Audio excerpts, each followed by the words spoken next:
The Biden administration is taking a lot of heat about its mixed messaging around the reopening of schools. This is former President Trump has broken his silence following the passing of his ally, Rush Limbaugh. So joining us now to break down the political headlines of the day, our political director, Rick Klein, and ABC News White House correspondent, Karen Travers. Rick, let me begin with you. President Trump spoke out on Fox News about the death of Rush Limbaugh, an American political colossus for decades. He was a friend and ally of Trump's as well. This is the first time we've heard from President Trump since his acquittal. What did you hear from the former president there? And any thoughts on the impact Limbaugh has had on shaping our politics today? I don't think it's an exaggeration to say that Rush Limbaugh paved the way for the media environment on the conservative side that allowed Donald Trump to thrive.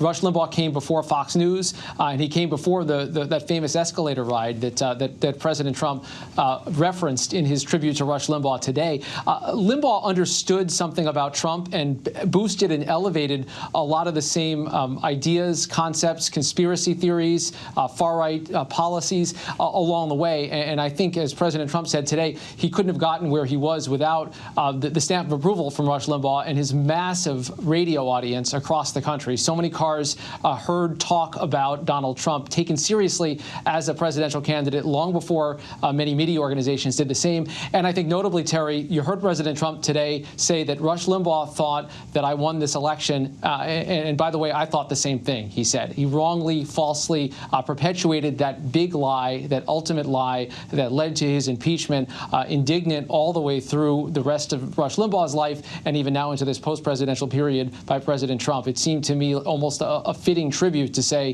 that even in his passing, I commend him for believing this falsehood that I believe.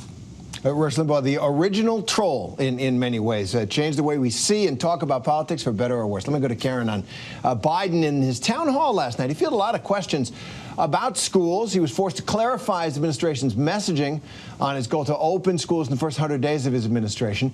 So are they moving the goalposts here? You're at the White House. What do you sense? Yeah, Terry, they move the goalposts, then they move the goalposts back, but they're also insisting they never move the goalposts. But here's the thing. The president has said that it's a goal to get the majority of elementary and middle schools open by the first 100 days, so the end of April-ish. You know, that goal in itself was criticized because some say that wasn't ambitious enough, that we're already almost there, and just having a school open 1 or 2 days for only a percentage of students isn't really getting the job done. Well, then it got a little more complicated because the White House press secretary last week, Terry, she said that that is the goal, but we're looking at maybe 1 day a week. There was a lot of backlash to that. Parents not happy, saying that's what we're looking at. 1 day of school is checking off an accomplishment in 100 days.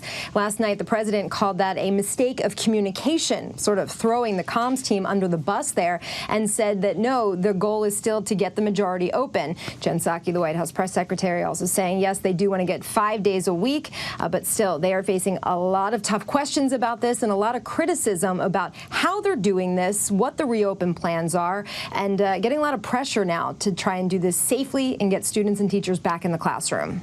And questions about whether one stakeholder here, the teachers unions, are really the main stakeholder. The administration is struggling with that question about whether teachers need to be vaccinated in order for schools to be open.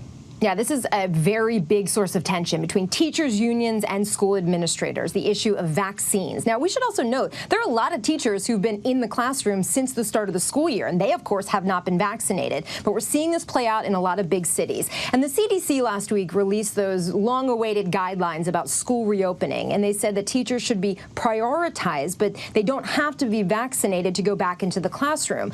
Well, President Biden was asked this last night, and he did not echo that, which was very notable. That why didn't he just say, yes, I agree, teachers don't have to be vaccinated? Vice President Harris today in an interview said the same thing. Well, Terry, the White House clarified that later this afternoon, saying that the president believes teachers do not have to be vaccinated to get back to in-person teaching, but they do believe they have to be prioritized in this process.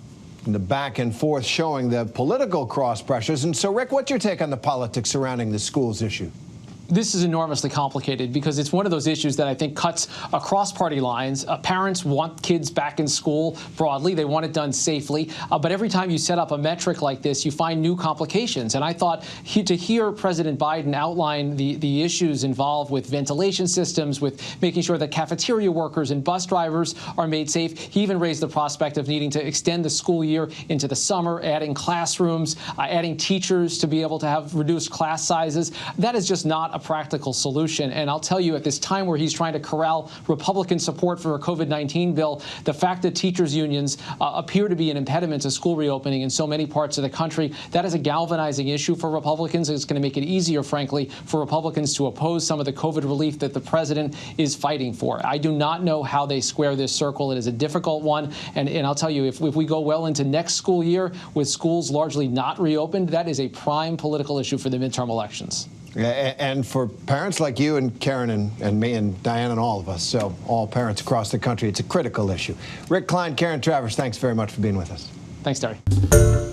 Hi, everyone. George Stephanopoulos here. Thanks for checking out the ABC News YouTube channel. If you'd like to get more videos, show highlights, and watch live event coverage, click on the right over here to subscribe to our channel. And don't forget to download the ABC News app for breaking news alerts. Thanks for watching.